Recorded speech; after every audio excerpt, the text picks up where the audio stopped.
नमस्कार। आज हम एक काल्पनिक गांव है पालमपुर। हाँ। उसकी कहानी के जरिए ये समझेंगे कि गांव में मतलब चीजें बनती कैसे हैं, उत्पादन कैसे होता है। हाँ, और हमारे पास एक स्टडी है, एक आर्थिक अध्ययन जिसके कुछ हिस्से हैं। बिल्कुल। तो इसी के आधार पर हम ये देखेंगे कि पालमपुर जैसे गांव में अलग अलग संसाधन कैसे काम करते हैं, जैसे जमीन है, लोग हैं, मशीनें, पैसा। सही।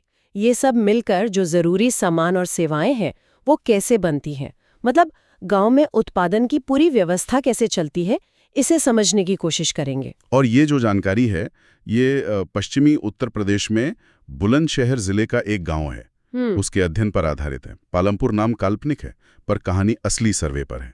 हाँ, बिल्कुल। तो है कैसा ये गांव पालमपुर?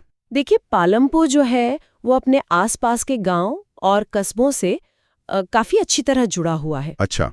पास में ही एक बड़ा गांव है रायगंज, और शाहपुर नाम का एक छोटा कस्बा भी पास ही है। सड़कें पक्की हैं। तो आना जाना आसान होगा? हाँ, बिल्कुल। सड़क पर आपको बैलगाड़ी, तांगे से लेकर मोटरसाइकिल, जीप, ट्रैक्टर, ट्रक सब दिखेंगे, गुड़ और दूसरी चीजें लाते ले जाते हुए। और गांव के अंदर लोग कैसे रहते हैं? कितने परिवार हैं? गांव में करीब 450 परिवार हैं, अलग अलग जातियों के। और एक जो दिलचस्प बात ये अध्ययन दिखाता है वो है जमीन का बंटवारा। जो ऊंची जाति के सवर्ण परिवार हैं, करीब 80, उनके पास गांव की ज्यादातर जमीन है। अच्छा। और उनके घर भी पक्के हैं, ईंट सीमेंट के, बड़े हैं।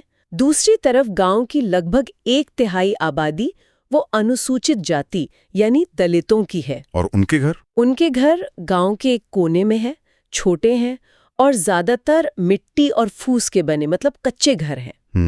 ये तो काफी असमानता दिखती है। लेकिन बिजली पानी जैसी सुविधाएं हैं? हाँ, सुविधाओं के लिहाज से गांव थोड़ा बेहतर है। ज्यादातर घरों में बिजली है। अच्छा, बिजली है? ये तो बड़ी बात है गांव के लिए। हाँ, और बिजली का बहुत इस्तेमाल होता है। खेतों में जो नलकूप हैं, ट्यूबवेल, वो इसी से चलते हैं। और छोटे मोटे कारोबार में भी बिजली काम आती है। और स्कूल, अस्पताल? गांव में 2 प्राइमरी स्कूल हैं, एक हाई स्कूल भी है। और सेहत के लिए एक सरकारी प्राथमिक स्वास्थ्य केंद्र है और एक प्राइवेट दवाखाना भी है। तो मतलब कह सकते हैं कि पालमपुर में सड़क, बिजली, सिंचाई, स्कूल, स्वास्थ्य, इन सब का ठीक-ठाक एक विकसित सिस्टम है, भले ही गांव काल्पनिक हो। हाँ, कह सकते हैं। ये भारत के कई विकसित हो रहे ग्रामीण इलाकों की एक झलक देता है। चलिए, ये तो गांव का परिचय हुआ। अब थोड़ा बुनियादी बात करते हैं। किसी भी गांव में या कहीं भी कुछ बनाने के लिए ना, चाहे अनाज हो या कोई कुर्सी मेज या कोई सेवा, क्या-क्या चाहिए होता है? मतलब ये उत्पादन होता कैसे है? हाँ, ये समझना जरूरी है। देखिए, अर्थशास्त्री कहते हैं कि उत्पादन का जो मकसद है वो ऐसी वस्तुएं और सेवाएं बनाना है जिनकी हमें जरूरत है। और इसके लिए मुख्य रूप से 4 जरूरतें या कहिए कि 4 कारक होते हैं। 4 जरूरतें कौन कौन सी? पहली और सबसे बुनियादी जरूरत है भूमि। हाँ। और भूमि के साथ साथ दूसरे प्राकृतिक संसाधन भी, जैसे पानी, जंगल, खनिज। ये तो बेस है, आधार है। ठीक है, भूमि हो गई पहला। फिर दूसरी जरूरत है श्रम, यानी काम करने वाले लोग। मेहनत। हाँ, लोग तो चाहिए ही। बिल्कुल। अब कुछ कामों के लिए पढ़े लिखे कुशल श्रमिक चाहिए, कुछ के लिए शारीरिक मेहनत करने वाले। हर तरह का श्रम उत्पादन के लिए जरूरी है। ठीक है, जमीन और मेहनत। तीसरा क्या है? तीसरी जरूरत है भौतिक पूंजी, फिजिकल कैपिटल। भौतिक पूंजी? हाँ। ये क्या होता है? ये वो मानव निर्मित चीजें हैं जो उत्पादन में मदद करती हैं। इसमें भी 2 तरह की चीजें आती हैं। अच्छा, 2 तरह की? हाँ, एक होती है स्थायी पूंजी, फिक्स्ड कैपिटल, जैसे औजार, मशीनें, बिल्डिंग। किसान का हल सोचिए, या फिर जनरेटर, टरबाइन, कंप्यूटर। ये चीजें उत्पादन में कई सालों तक इस्तेमाल होती हैं, है ना? हाँ हाँ, समझ गया। जैसे ट्रैक्टर हो गया। हाँ। ये सालों चलेगा। हाँ, तो ये स्थायी पूंजी हुई। और दूसरी है कार्यशील पूंजी, वर्किंग कैपिटल। इसमें आता है कच्चा माल, रॉ मटेरियल, जैसे बुनकर के लिए सूत या कुम्हार के लिए मिट्टी। और हाथ में पैसा, नकदी। अच्छा, कच्चा माल और पैसा। हाँ, क्योंकि कच्चा माल तो उत्पादन प्रक्रिया में खत्म हो जाता है ना। और काम चलाने के लिए, मजदूरी देने के लिए, रोजमर्रा के खर्चों के लिए पैसा भी चाहिए। तो ये दोनों कार्यशील पूंजी हैं। ठीक है, तो जमीन, श्रम और ये 2 तरह की पूंजी स्थायी और कार्यशील, ये 3 हो गए। चौथी क्या जरूरत बताई थी आपने? हाँ, चौथी जरूरत जिसे आजकल अर्थशास्त्री बहुत महत्व देते हैं वो है मानव पूंजी, ह्यूमन कैपिटल। मानव पूंजी। हाँ, यानी ज्ञान और उद्यम, नॉलेज और एंटरप्राइज। ये वो क्षमता है जो भूमि, श्रम और भौतिक पूंजी को एक साथ लाती है, उन्हें सही ढंग से इस्तेमाल करके उत्पादन करती है। मतलब आइडिया लगाना, रिस्क लेना, काम को ऑर्गेनाइज करना। समझ गया। मतलब सिर्फ चीजें होने से नहीं होता, उन्हें इस्तेमाल करने का ज्ञान और हिम्मत भी चाहिए। में हम मुख्य रूप से पहली 3 चीजों पर ही फोकस करेंगे, भूमि, श्रम और भौतिक पूंजी। और भौतिक पूंजी को हम आसानी के लिए सिर्फ पूंजी कहेंगे। ठीक है, तो भूमि, श्रम और पूंजी, जी। इन 3 चीजों से पालमपुर में क्या होता है? मुख्य काम क्या है वहां का? पालमपुर में, जैसा कि भारत के ज्यादातर गांवों में होता है, खेती ही मुख्य आर्थिक गतिविधि है। अच्छा, खेती। कितने लोग लगे हैं इसमें? वहां जो काम करने वाली आबादी है उसका करीब 75% हिस्सा अपनी रोजी रोटी के लिए खेती पर ही निर्भर है। 75%? काफी ज्यादा है। हाँ, ये लोग या तो किसान हैं जिनकी अपनी जमीन है, या फिर खेतीहर मजदूर हैं जो दूसरों के खेतों पर काम करते हैं। ठीक है, तो खेती के लिए सबसे पहली जरूरत हुई जमीन। आपने बताया कि पालमपुर में जमीन का बंटवारा बहुत असमान है। क्या खेती के लिए और जमीन बढ़ाई जा सकती है? यहीं पर देखिए पहली और बुनियादी बाधा सामने आती है। अध्ययन साफ कहता है कि पालमपुर में खेती के लायक जो जमीन है उसका क्षेत्रफल वो व्यावहारिक रूप से स्थिर है, फिक्स्ड है। स्थिर है मतलब? 1960 के बाद से गांव में खेती की जमीन में कोई बढ़ोतरी नहीं हुई है। उस समय तक जो भी बंजर जमीन थी या गांव की साझी जमीन थी उसे खेती लायक बना लिया गया था। अब और जमीन बढ़ाने की कोई गुंजाइश नहीं बची है। ओह, तो मतलब जितनी जमीन है उसी पे खेती करनी है, भूमि सीमित है। बिल्कुल, भूमि सीमित है। वैसे जमीन नापने की जो मानक इकाई है वो हेक्टेयर होती है, 100 मीटर गुना 100 मीटर का एरिया। ठीक है, तो सवाल यह है कि अगर जमीन उतनी ही है तो फिर किसान ज्यादा उपज कैसे लेते हैं? क्योंकि आबादी तो बढ़ती है, जरूरतें बढ़ती है। कोई तरीका है इसका? हाँ, बिल्कुल तरीके हैं, और पालमपुर के किसान ये तरीके अपनाते भी हैं। जादू नहीं है, बल्कि सोचा समझा तरीका है। क्या तरीका है? पहला तरीका है बहुविध फसल प्रणाली, मल्टीपल क्रॉपिंग। ये क्या होता है? इसका मतलब है एक ही जमीन के टुकड़े पर एक साल के अंदर एक से ज्यादा फसल उगाना। अच्छा, एक ही खेत में? कैसे? जैसे पालमपुर में किसान बरसात के मौसम में यानी खरीफ में ज्वार और बाजरा उगाते हैं। ये ज्यादातर पशुओं के चारे के काम आता है। ठीक। फिर अक्टूबर से दिसंबर के बीच आलू की खेती कर लेते हैं, और उसके बाद सर्दी के मौसम में रबी में गेहूं उगाते हैं। वाह, मतलब एक ही खेत से साल में 3 फसलें। हाँ, और जो गेहूं पैदा होता है उसमें से अपने परिवार के खाने लायक रखकर बाकी जो बचता है वो पास की रायगंज मंडी में बेच देते हैं। और गन्ने का भी जिक्र था। हाँ, कुछ जमीन पर गन्ने की भी खेती होती है। गन्ना साल में एक बार तैयार होता है, उसे या तो वैसे ही या फिर उसका गुड़ बनाकर शाहपुर के व्यापारियों को बेच दिया जाता है। लेकिन ये सब कैसे संभव हो पाता है? एक ही जमीन पर इतनी फसलें लेना, पानी वगैरह चाहिए होता होगा। बिल्कुल, और यहीं पर पालमपुर की अच्छी किस्मत काम आती है। ये सब इसीलिए संभव है क्योंकि वहां सिंचाई की व्यवस्था बहुत अच्छी है। अच्छा, सिंचाई। बिजली का जिक्र किया था आपने। हाँ, पालमपुर में बिजली काफी पहले आ गई थी, और बिजली आने से सिंचाई का पूरा तरीका ही बदल गया। पहले किसान कुआं से रहट चलाकर पानी निकालते थे। आपने देखा होगा फिल्मों में बैल घूमते रहते हैं। हाँ, देखा है। पर्शियन व्हील कहते हैं शायद। हाँ, पर्शियन व्हील। उससे पानी निकलता था, लेकिन धीरे धीरे और कम क्षेत्र की सिंचाई हो पाती थी। फिर जब बिजली आई तो लोगों ने बिजली से चलने वाले नलकूप लगवा लिए। ट्यूबवेल। हाँ, ट्यूबवेल। इनसे बहुत तेजी से और ज्यादा पानी निकाला जा सकता है, और बड़े इलाके की सिंचाई बहुत आसानी से और असरदार तरीके से हो जाती है। तो कब तक ये नलकूप लग गए थे? शुरुआत में कुछ सरकारी नलकूप लगे, फिर किसानों ने अपने निजी नलकूप लगाने शुरू कर दिए, और 1970 के दशक के मध्य तक आते आते पालमपुर में जो कुल 200 हेक्टेयर खेती की जमीन थी वो पूरी की पूरी सिंचित हो गई थी। पूरी 200 हेक्टेयर? ये तो कमाल है। लेकिन क्या ये भारत के बाकी गांवों की भी कहानी है? नहीं, दुर्भाग्य से नहीं। पालमपुर इस मामले में बहुत आगे है। पूरे भारत की बात करें तो आज भी हमारे देश में कुल खेती वाली जमीन का 40% से भी कम हिस्सा ही सिंचित है। सिर्फ 40% से कम? हाँ, ज्यादातर इलाकों में किसान आज भी खेती के लिए बारिश पर ही निर्भर हैं। जहां सिंचाई है भी वहां भी नदियां, तालाब ये सब स्रोत हैं। नलकूपों से इतनी गहन सिंचाई हर जगह नहीं है। समझ गया। तो एक तरीका हुआ मल्टीपल क्रॉपिंग, जो अच्छी सिंचाई की वजह से मुमकिन हुआ। और दूसरा तरीका क्या है ज्यादा उपज लेने का?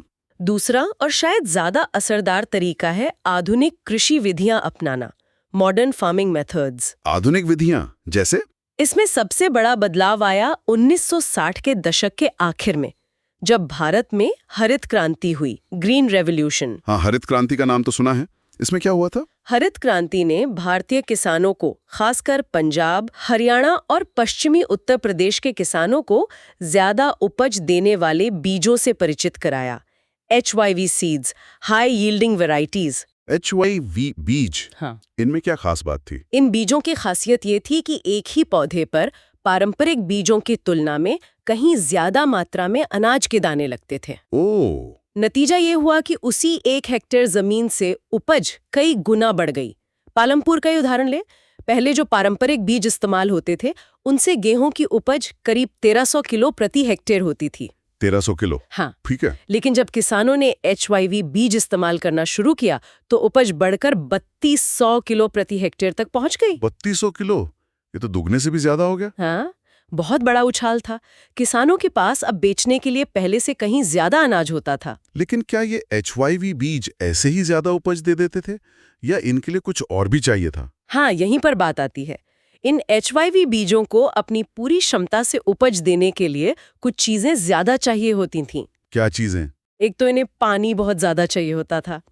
दूसरे, इन्हें रासायनिक उर्वरकों मतलब केमिकल फर्टिलाइजर्स की जरूरत पड़ती थी। और अच्छी फसल के लिए कीटनाशकों, पेस्टिसाइड्स का भी इस्तेमाल जरूरी था। अच्छा, मतलब सिर्फ बीज बदल देने से काम नहीं चला, पानी, खाद, दवाइयाँ ये सब भी ज्यादा लगा। बिल्कुल। तो जिन किसानों के पास सिंचाई की पक्की व्यवस्था थी और जो ये महंगी खाद, दवाइयाँ खरीद सकते थे, उन्होंने ही सबसे पहले इन बीजों को अपनाया, जैसे पंजाब, हरियाणा और पश्चिमी उत्तर प्रदेश के किसान। पालमपुर भी पश्चिमी यूपी में? हाँ, तो पालमपुर के किसानों ने भी ये तरीके अपनाए। उन्होंने सिंचाई के लिए नलकूप लगाए, HVV बीज खरीदे, रासायनिक खाद और कीटनाशक इस्तेमाल किए। कुछ ने तो खेती के काम को तेज करने के लिए मशीनें भी खरीदी, जैसे ट्रैक्टर और थ्रेशर, जो फसल से दाना अलग करता है। इसका मतलब खेती अब पहले से ज्यादा मशीनी हो गई। हाँ, और इसका नतीजा ये हुआ कि गेहूं की पैदावार बहुत तेजी से बढ़ी। लेकिन इसका एक और मतलब भी निकलता है ना, कि अब खेती करने के लिए किसानों को पहले से ज्यादा नकद पैसे की जरूरत पड़ने लगी होगी। बीज, खाद, पानी अगर खरीदना पड़े, कीटनाशक, मशीन का डीजल। बिल्कुल सही पकड़ा आपने। आधुनिक खेती के तरीकों में कार्यशील पूंजी यानी हाथ में नकदी की जरूरत पहले से कहीं ज्यादा बढ़ गई। अब किसानों को ज्यादा निवेश करना पड़ता था। ये तो हुआ उपज बढ़ाने का तरीका, लेकिन क्या इसके कुछ नुकसान भी हुए? आपने कहा पानी ज्यादा चाहिए, केमिकल खाद चाहिए। क्या जमीन ये सब सह पाती है लंबे समय तक? ये बहुत ही अहम सवाल है और इसका जवाब थोड़ी चिंता पैदा करता है। वैज्ञानिक रिपोर्टें यही बताती हैं कि खेती के इन आधुनिक तरीकों ने हमारे प्राकृतिक संसाधनों का जरूरत से ज्यादा इस्तेमाल किया है, उनका एक तरह से दोहन किया है। कैसे? कई इलाकों में हरित क्रांति की वजह से रासायनिक खादों का इतना ज्यादा इस्तेमाल हुआ कि मिट्टी की जो अपनी प्राकृतिक उपजाऊ शक्ति थी वो कम हो गई। ओह, मतलब खाद डालते डालते मिट्टी खराब हो गई। हाँ, उसकी सेहत बिगड़ गई। इसके अलावा नलकूपों से सिंचाई के लिए लगातार जमीन के नीचे से पानी निकाला गया। इससे भूजल स्तर, वाटर टेबल, बहुत नीचे चला गया है। ये तो हमने सुना भी है कई जगहों के बारे में। बिल्कुल। और चिंता की बात यह है कि मिट्टी की उर्वरता और भूजल जैसे जो पर्यावरणीय संसाधन है, इन्हें बनने में सालों लगते हैं। एक बार ये नष्ट हो जाए या खराब हो जाए तो इन्हें दोबारा ठीक करना बहुत मुश्किल होता है। तो क्या पालमपुर में भी ऐसा हो रहा है? अध्ययन सीधे तौर पर पालमपुर के बारे में ये नहीं कहता, लेकिन ये चेतावनी देता है और पंजाब का उदाहरण देता है, जहां रासायनिक खादों का इस्तेमाल देश में सबसे ज्यादा है। वहां लगातार इस्तेमाल से मिट्टी की गुणवत्ता इतनी गिर गई है कि अब किसानों को पहले जितनी ही उपज लेने के लिए और भी ज्यादा खाद और दूसरी चीजें डालनी पड़ रही हैं। मतलब लागत बढ़ती जा रही है। तो ये एक तरह का दुष्चक्र बन गया। टिकाऊ नहीं है ये। सही कहा। हमें खेती के विकास के साथ साथ पर्यावरण का भी ध्यान रखना होगा। बिल्कुल। अच्छा, अब जरा वापस जमीन के बंटवारे पर आते हैं। आपने शुरू में बताया था कि पालमपुर में जमीन का बंटवारा बहुत असमान है। 80 सवर्ण परिवारों के पास ज्यादातर जमीन है, बाकियों का क्या? हाँ, ये असमानता बहुत साफ दिखती है। गांव के कुल 450 परिवारों में से लगभग 1/3 यानी 150 परिवार ऐसे हैं जिनके पास खेती के लिए बिल्कुल जमीन नहीं है, वो भूमिहीन है। 150 परिवार, यानी हर 3 में से 1 परिवार भूमिहीन है। और ये ज्यादातर दलित परिवार हैं, आपने बताया था। हाँ, ज्यादातर दलित। अब जो बाकी परिवार बचे जमीन वाले, उनमें से भी 240 परिवार ऐसे हैं जिनके पास बहुत छोटे खेत हैं, 2 हेक्टेयर से भी कम जमीन के टुकड़े। 2 हेक्टेयर से कम? क्या इतनी जमीन से परिवार का गुजारा हो जाता है? नहीं, इन छोटे खेतों से इतनी आमदनी नहीं हो पाती कि परिवार आराम से रह सके, चाहे वो कितनी भी मेहनत कर लें। इसका कोई उदाहरण है स्टडी में? हाँ, गोविंद नाम के किसान की कहानी बताई है। उसके पास 2.25 हेक्टेयर असिंचित जमीन थी। उसके 3 बेटे थे। गोविंद की मृत्यु के बाद वो जमीन तीनों बेटों में बराबर बंट गई। तो हर एक के हिस्से में कितनी आई? सिर्फ 0.75 हेक्टेयर, पौना हेक्टेयर। अब सोचिए, इतनी छोटी जमीन पर खेती करके क्या मिलेगा?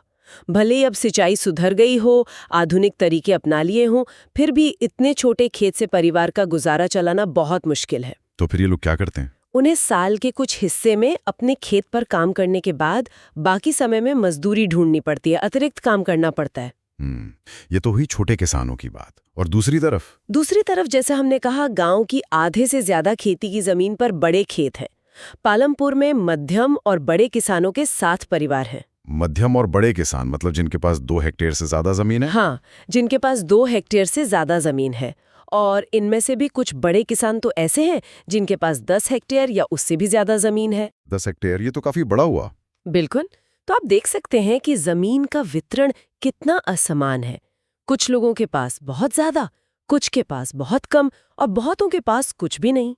और ये तस्वीर सिर्फ पालमपुर की नहीं है। भारत के ज्यादातर गांवों में कमोबेश यही स्थिति है। सही कहा। अच्छा, जमीन की बात हो गई, अब आते हैं दूसरे कारक पर, श्रम यानी मेहनत। खेती में मेहनत तो बहुत लगती है। ये श्रम कौन देता है? कौन करता है ये काम? हाँ, भूमि के बाद श्रम दूसरा सबसे जरूरी कारक है। देखिए, जो छोटे किसान हैं, जैसे गोविंद के बेटे, वो तो अपने परिवार के लोगों के साथ मिलकर अपनी खेत पर खुद ही काम कर लेते हैं। उन्हें बाहर से मजदूर रखने की जरूरत नहीं पड़ती या कम पड़ती है। ठीक है। और जो मध्यम और बड़े किसान हैं, जिनके पास 2 हेक्टेयर या 10 हेक्टेयर जमीन है, वो लोग अपने खेतों पर काम करने के लिए खेतीहर मजदूरों को भाड़े पर रखते हैं। खेतीहर मजदूर, ये कौन लोग होते हैं? ये मजदूर आमतौर पर या तो उन भूमिहीन परिवारों से आते हैं जिनके पास अपनी कोई जमीन नहीं है, जैसे वो 150 परिवार। हाँ, या फिर ये उन परिवारों से आते हैं जिनके पास जमीन तो है लेकिन बहुत थोड़ी है, जैसे गोविंद के बेटे। अपने खेत का काम निपटाकर वो दूसरों के यहाँ मजदूरी करने जाते हैं। अच्छा। तो इन मजदूरों को काम के बदले क्या मिलता है? क्या फसल में हिस्सा मिलता है? नहीं, फसल पर इन मजदूरों का कोई अधिकार नहीं होता। उन्हें सिर्फ उनके काम के बदले मजदूरी मिलती है। मजदूरी किस रूप में? पैसे या अनाज? ये अलग अलग हो सकता है। कभी नकद पैसे मिलते हैं, कभी अनाज के रूप में मजदूरी दे दी जाती है, जैसे काम के बदले दिन भर का 5 किलो गेहूं। कभी कभी मजदूरों को भोजन भी मिलता है। और ये मजदूरी कितनी होती है? क्या ये फिक्स होती है? नहीं, मजदूरी भी काफी बदलती रहती है। एक तो ये अलग अलग क्षेत्रों में अलग अलग होती है। फिर किस फसल के लिए काम हो रहा है, इस पर भी निर्भर करता है। जैसे धान की रोपाई की मजदूरी अलग, गेहूं की कटाई की अलग। और काम किस तरह का है, इस पर भी? हाँ, खेती के अलग अलग कामों के लिए, जैसे बुआई के लिए, निराई या खरपतवार निकालने के लिए, कटाई के लिए, मजदूरी अलग अलग हो सकती है। और क्या इन्हें रोज काम मिल जाता है? नहीं, यही तो एक और बड़ी समस्या है। काम मिलने की अवधि भी निश्चित नहीं होती। खेती का काम मौसमी होता है ना? बुआई और कटाई के समय काम ज्यादा होता है तो मजदूरों की मांग बढ़ती है, बाकी समय काम कम होता है। तो मतलब इनकी आमदनी बहुत अनियमित रहती होगी? बिल्कुल। अध्ययन में दाला नाम के एक भूमिहीन खेतीहर मजदूर का उदाहरण है। उसे पालमपुर में रोज काम खोजना पड़ता है। उसे रोज की मजदूरी पर काम मिलता है और वो भी बहुत कम। कितनी कम? सरकार तो न्यूनतम मजदूरी तय करती है ना। हाँ, सरकार ने खेतीहर मजदूरों के लिए एक दिन की न्यूनतम मजदूरी तय की हुई है। मार्च 2019 के आंकड़ों के हिसाब से ये 300 रुपए प्रतिदिन थी, लेकिन डाला को पालमपुर में मिलते हैं सिर्फ 160 रुपए। सिर्फ 160? आधे से थोड़ा ज्यादा। ऐसा क्यों, जब सरकार ने 300 रुपए तय किए हैं? काम पाने के लिए बहुत ज्यादा प्रतिस्पर्धा है, बहुत कंपटीशन है। काम करने वाले ज्यादा हैं और काम कम है, इसलिए लोग कम मजदूरी पर भी काम करने के लिए तैयार हो जाते हैं। ये तो बहुत मुश्किल स्थिति है। हाँ, डाला अपनी इस स्थिति के बारे में रामकली, एक और खेतीहर मजदूर, से बात करता है। दोनों ही गांव के सबसे गरीब लोगों में से हैं। ये स्थिति क्या लोगों को गांव छोड़कर कहीं और काम ढूंढने पर मजबूर करती है? हाँ बिल्कुल, भारत के कई ग्रामीण इलाकों में ये एक बड़ी सच्चाई है। जब गांव में पर्याप्त काम नहीं मिलता या मजदूरी बहुत कम होती है, तो लोग, खासकर पुरुष, काम की तलाश में शहरों या दूसरे राज्यों में चले जाते हैं। पलायन, माइग्रेशन। हाँ, जैसे स्टडी में उत्तर बिहार के गुसाईपुर और मझौली गांव का उदाहरण दिया है। वहाँ के गरीब परिवारों के बहुत सारे लोग हरियाणा, पंजाब, दिल्ली, मुंबई, सूरत वगैरह में जाकर काम करते हैं। कोई ट्रक ड्राइवर है, कोई मजदूरी करता है, क्योंकि उनके अपने इलाके में मौके नहीं है। समझ गया। तो ये हुई श्रम की बात। अब तीसरा कारक, पूंजी। हमने पहले बात की थी कि आधुनिक खेती में पूंजी की जरूरत बढ़ गई है, तो ये पैसा आता कहाँ से है, खासकर छोटे किसानों के लिए? हाँ, ये एक बड़ा सवाल है। हमने देखा कि आधुनिक खेती के तरीकों में काफी निवेश चाहिए। ज्यादातर छोटे किसानों के पास अपनी कोई बचत नहीं होती, तो उन्हें पूंजी का इंतजाम करने के लिए उधार लेना पड़ता है, कर्ज लेना पड़ता है। कर्ज किससे लेते हैं ये लोग? बैंक से? कुछ लोग शायद बैंक से ले पाते हों, लेकिन ज्यादातर छोटे किसान बड़े किसानों से या गांव के साहूकारों से या फिर उन व्यापारियों से उधार लेते हैं जो खेती का सामान बेचते हैं। और इस कर्ज पर ब्याज कितना लगता है? यहीं पर असली मुश्किल है।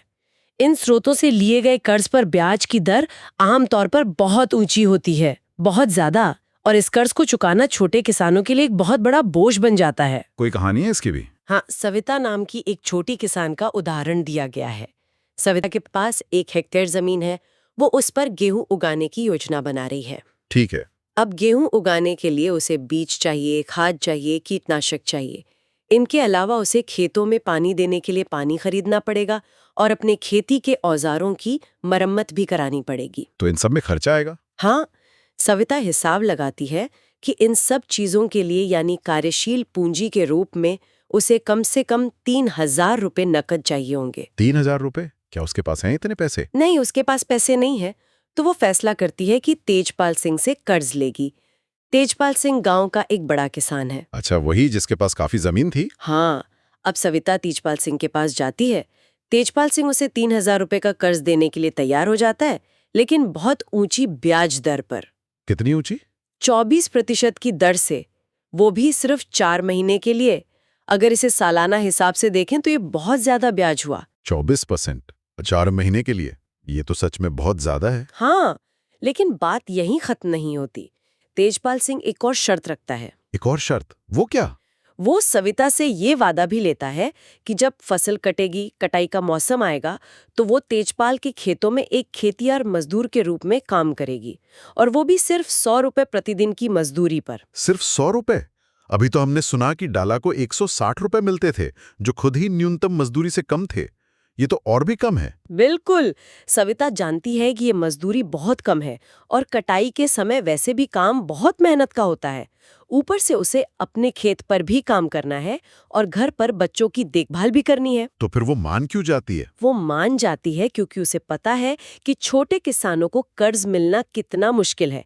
बड़े किसान ही आसानी से कर्ज देते हैं और वो अपनी शर्तें रखते हैं, इसलिए वो इस कठिन शर्त को मानने के लिए सहमत हो जाती है। ये तो छोटे किसानों की बहुत कठिन स्थिति दिखाता है। कर्ज का बोझ, ऊंचा ब्याज और कम मजदूरी पर काम करने की मजबूरी। हाँ बिल्कुल। अब इसकी तुलना में आप मध्यम और बड़े किसानों को देखिए। हाँ, उनका क्या होता है? उन्हें भी पूंजी चाहिए होती होगी। हाँ, उन्हें भी चाहिए होती है। हाँ, लेकिन उनके पास आमतौर पर खेती से हुई अपनी बचत होती है। जो फसल बेचकर पैसा कमाया, उसमें से वो अगले मौसम की खेती के लिए पूंजी बचा कर रखते हैं। उन्हें सविता की तरह ऊंचे ब्याज पर कर्ज लेने की जरूरत नहीं पड़ती। अच्छा, तो वो अपनी बचत से ही काम चला लेते हैं। हाँ, वो अपनी बचत से ही खेती के लिए आवश्यक पूंजी की व्यवस्था कर लेते हैं। ठीक है। अब फसल उग गई, कटाई हो गई, इसके बाद क्या होता है? किसान इस उपज का क्या करते हैं? देखिए, किसान जितनी भी फसल उगाते हैं, मान लीजिए गेहूं, तो उसका एक हिस्सा वो अपने परिवार के खाने के लिए, मतलब उपभोग के लिए रख लेते हैं। हाँ, अपने साल भर के लिए। बिल्कुल। और जो हिस्सा उनके परिवार की जरूरत से ज्यादा होता है, उसे अधिशेष या सरप्लस कहते हैं। इस अधिशेष कृषि उत्पाद को वो बाजार में बेच देते हैं। अच्छा, बेच देते हैं।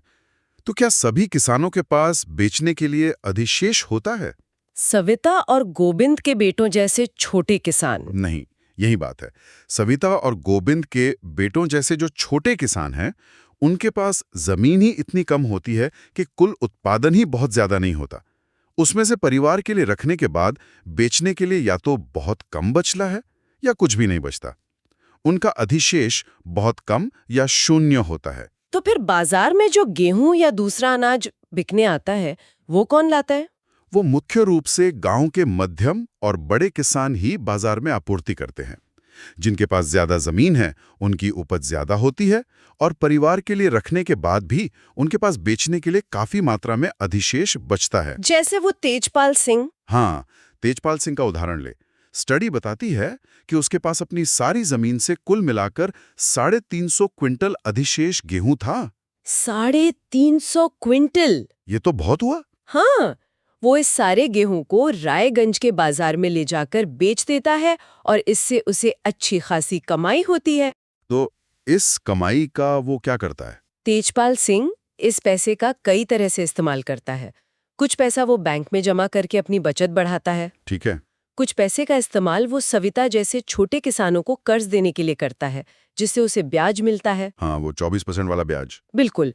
कुछ पैसा वो अगले सीजन की खेती के लिए कार्यशील पूंजी के रूप में रखता है, बीज खाद वगैरह खरीदने के लिए। और अपनी बचत से वो स्थायी पूंजी खरीदने की भी सोचता है, जैसे कि एक और ट्रैक्टर खरीदना। अच्छा, ट्रैक्टर खरीदने से उसकी कमाई और बढ़ेगी? हाँ, ट्रैक्टर से खेती का काम जल्दी होगा और वो शायद दूसरे किसानों के खेत जोतकर भी पैसा कमा सकता है। तो तेजपाल की तरह ही दूसरे बड़े और मध्यम किसान भी अपनी खेती की बचत का इस्तेमाल करते हैं। कुछ अगले सीजन के लिए पूंजी रखते हैं, कुछ पशु खरीद लेते हैं या ट्रक खरीद लेते हैं, या फिर कोई दुकान वगैरह खोलने में पैसा लगाते हैं। तो मतलब खेती से जो बचत होती है, वही आगे चलकर गैर कृषि कामों के लिए भी पूंजी बन जाती है। हाँ बिल्कुल, ये बचत गैर कृषि गतिविधियों के लिए पूंजी का आधार बनती है।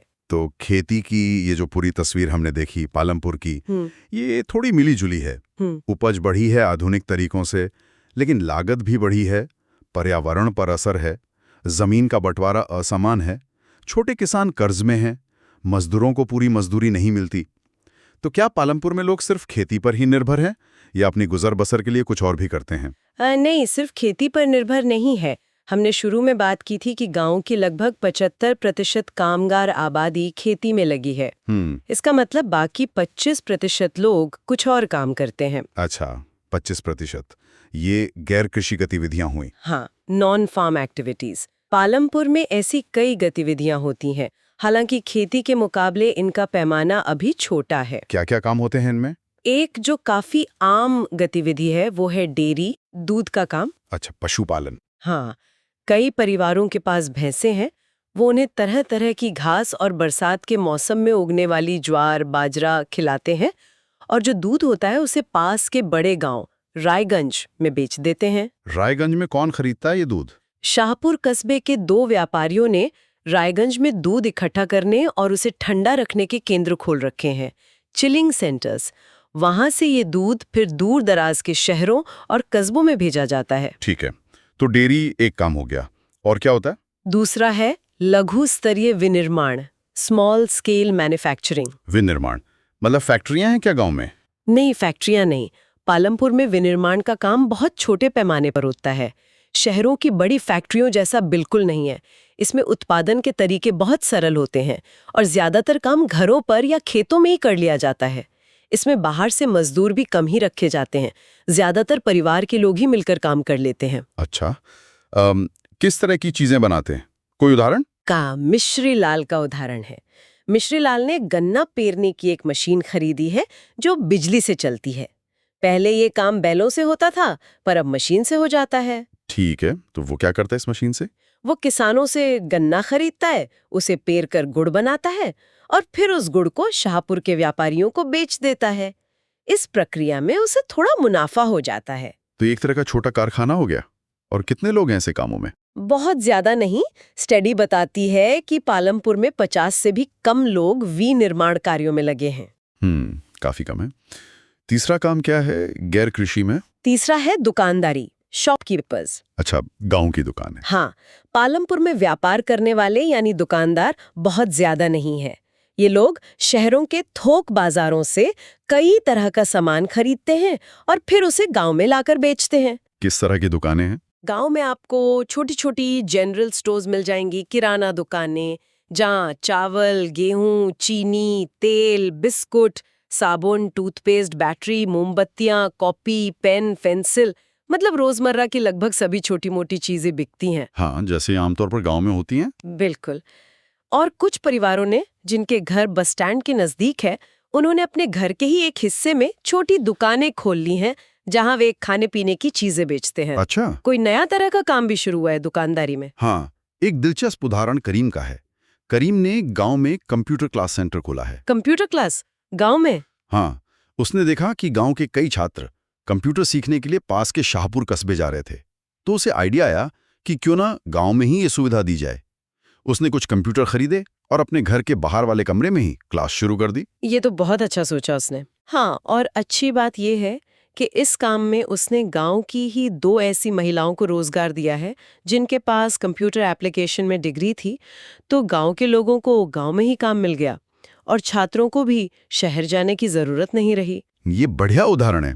और कोई गैर कृषि गतिविधि? हाँ, एक और क्षेत्र है जो तेजी से विकसित हो रहा है, परिवहन, ट्रांसपोर्ट। परिवहन मतलब गाड़ियां चलाना? हाँ, पालमपुर और रायगंज के बीच जो पक्की सड़क है, उस पर आपको कई तरह के वाहन चलते दिखेंगे। रिक्शा वाले, तांगे वाले, जीप, ट्रक ड्राइवर और परंपरागत बैलगाड़ी और दूसरी गाड़ियां चलाने वाले लोग भी हैं। ये लोग क्या करते हैं? ये लोग और सामान को एक जगह से दूसरी जगह पहुंचाते हैं, जैसे लोगों को रायगंज ले जाना या बाजार से सामान लाना, और इसके बदले में उन्हें पैसे मिलते हैं, भाड़ा मिलता है। तो ये भी एक जरूरी सेवा है। बिल्कुल। और पिछले कुछ सालों में परिवहन के काम में लगे लोगों की संख्या काफी बढ़ी है। इसका भी कोई उदाहरण है? हाँ, किशोरा का। किशोरा एक खेतीहर मजदूर था, मतलब उसके पास जमीन नहीं थी और मजदूरी से घर चलाना मुश्किल था। कुछ साल पहले किशोरा ने बैंक से कर्ज लिया। बैंक से? उसे मिल गया। हाँ, उसे सरकार का एक कार्यक्रम था जिसके तहत गरीब भूमिहीन परिवारों को सस्ते ब्याज पर कर्ज दिया जा रहा था, पशु वगैरह खरीदने के लिए। उस कर्ज से किशोरा ने एक भैंस खरीदी। अच्छा। तो अब वो दूध बेचता है। हाँ। अब वो भैंस का दूध बेचता है, लेकिन उसने एक और काम शुरू किया।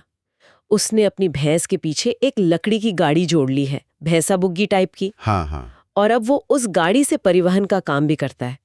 हफ्ते में एक बार वो गंगा किनारे से कुम्हार के लिए मिट्टी लेकर आता है, या कभी-कभी गुड़ या दूसरी चीजें लेकर शाहपुर मंडी चला जाता है। तो मतलब वो दूध से भी कमा रहा है और गाड़ी चलाने से भी? हाँ, हर महीने उसे परिवहन से कुछ ना कुछ काम मिल जाता है।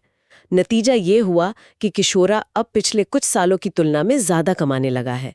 उसकी आमदनी बढ़ गई है। ये तो बहुत अच्छी बात है। तो ये कुछ उदाहरण हुए पालमपुर में गैर कृषि गतिविधियों के। हाँ, डेयरी, छोटा मोटा विनिर्माण, दुकानदारी और परिवहन। ठीक है, तो अब अगर हम पूरी कहानी को समेटें, पालमपुर के इस अध्ययन से क्या मुख्य बातें निकल कर आती हैं? इसका सार क्या है? देखिए, सार ये है कि पालमपुर की कहानी हमें दिखाती है कि गांव में खेती ही उत्पादन की मुख्य गतिविधि है और पिछले कुछ सालों में खेती के तरीकों में महत्वपूर्ण बदलाव आए हैं। हाँ, सिंचाई बढ़ी है, HYV बीज आए हैं, आधुनिक तरीके अपनाए गए हैं। बिल्कुल। इन बदलावों की वजह से किसान अब उतनी ही जमीन पर पहले से ज्यादा पैदावार करने लगे हैं। ये एक बड़ी उपलब्धि है, लेकिन इसके साथ कुछ समस्याएं भी जुड़ी हैं। हाँ, पहली बात, जैसा हमने देखा, इन नई विधियों ने जमीन और पानी जैसे प्राकृतिक संसाधनों पर बहुत दबाव डाला है। रासायनिक खादों और ज्यादा सिंचाई से पर्यावरण को नुकसान पहुंच रहा है। खेती का यह तरीका कितना टिकाऊ है, ये एक बड़ा सवाल है। सही। और दूसरी बात, खेती की नई विधियों में पूंजी यानी पैसे की जरूरत बहुत बढ़ गई है। हाँ, कार्यशील पूंजी ज्यादा चाहिए। बिल्कुल। अब जो बड़े किसान हैं उनके लिए तो ठीक है, उनके पास बचत होती है, लेकिन जो छोटे किसान हैं, भारत में लगभग 80% किसान छोटे ही हैं। उनके लिए ये पूंजी जुटाना बहुत मुश्किल है। उन्हें कर्ज लेना पड़ता है, वो भी ऊंचे ब्याज पर। हाँ, उनके पास बचत तो होती नहीं, इसलिए उन्हें कर्ज लेना पड़ता है और वो अक्सर कर्ज के बोझ तले दब जाते हैं। और श्रम का क्या? तीसरा कारक। श्रम यानी काम करने वाले लोग गांव में आसानी से उपलब्ध हैं। वो सबसे प्रचुर मात्रा में उपलब्ध कारक है, लेकिन खेती में खासकर छोटे खेतों पर उन सब के लिए पर्याप्त रोजगार के अवसर नहीं है। इसलिए मजदूरी कम है और लोग पलायन करते हैं। बिल्कुल, खेती में श्रम का उपयोग सीमित है, इसलिए काम की तलाश में लोग या तो खेतीहर मजदूरी करते हैं कम पैसों पर, या फिर शहरों की तरफ जाते हैं। तो फिर गैर कृषि क्षेत्र का क्या? क्या वो उम्मीद की किरण है? संभावना तो है, लेकिन अभी गांव में गैर कृषि क्षेत्र बहुत बड़ा नहीं है। हमने देखा पालमपुर में सिर्फ 25% लोग इसमें लगे हैं। पूरे भारत के ग्रामीण क्षेत्रों का आंकड़ा भी देखें तो 100 में से केवल 24 श्रमिक ही गैर कृषि कार्यों में लगे हैं। तो जरूरत है कि इस क्षेत्र को बढ़ाया जाए। हाँ, भविष्य के लिए ये जरूरी लगता है, क्योंकि गैर कृषि कार्यों में खेती की तरह ज्यादा जमीन की जरूरत नहीं पड़ती। लेकिन इनके लिए भी तो पूंजी चाहिए होगी, और जो सामान बनेगा उसे बेचने के लिए बाजार। बिल्कुल सही। यही दो मुख्य जरूरतें हैं गैर कृषि क्षेत्र को बढ़ाने के लिए। पहली, पूंजी तक पहुंच। लोग, खासकर गरीब लोग, बिना बचत के कोई छोटा मोटा काम कैसे शुरू कर सकते हैं? इसके लिए जरूरी है कि उन्हें कम ब्याज दर पर बैंक से कर्ज मिल सके, जैसे किशोरा को मिला था। हाँ, और दूसरी जरूरत? दूसरी जरूरत है बाजार की। जो भी वस्तुएं या सेवाएं गांव में बने, उन्हें बेचने के लिए बाजार उपलब्ध होना चाहिए। अगर गांव अच्छी सड़कों, परिवहन और टेलीफोन जैसी संचार सुविधाओं से आसपास के गांव, कस्बों और शहरों से अच्छी तरह जुड़ जाएं, तो गैर कृषि गतिविधियों के अवसर बढ़ सकते हैं। तो कुल मिलाकर पालमपुर की कहानी हमें भारतीय ग्रामीण अर्थव्यवस्था की एक अहम झलक देती है। इसमें अवसर भी हैं, जैसे उपज बढ़ाने की क्षमता, गैर कृषि कामों की संभावना, लेकिन साथ ही गंभीर चुनौतियां भी हैं। संसाधनों पर दबाव, असमानता, छोटे किसानों की मुश्किलें, कर्ज का जाल, रोजगार की कमी। बिल्कुल। और ये कहानी हमें एक महत्वपूर्ण सवाल पर सोचने को मजबूर करती है। सवाल ये कि ग्रामीण क्षेत्रों में खेती पर जो इतना दबाव है, उसे कम कैसे किया जाए? लोगों को खेती के अलावा बेहतर आजीविका के साधन कैसे उपलब्ध कराए जाएं? गैर कृषि गतिविधियों को कैसे बढ़ावा दिया जा सकता है, खासकर तब जब छोटे उद्यमियों के लिए पूंजी जुटाना ही एक बहुत बड़ी बाधा है। क्या सरकारी योजनाएं, बेहतर और आसान ऋण सुविधाएं और गांवों को बाजारों से जोड़ने के प्रयास इस बदलाव को गति दे सकते हैं? शायद ये सोचने वाली बात है कि पालमपुर जैसे हजारों लाखों गांवों का भविष्य इस संतुलन को साधने पर कितना निर्भर करेगा। कैसे खेती और गैर खेती गतिविधियां साथ साथ चलें ताकि विकास टिकाऊ भी हो और समावेशी भी। बिल्कुल, ये एक विचारणीय प्रश्न है। चलिए, आज की चर्चा को यहीं विराम देते हैं।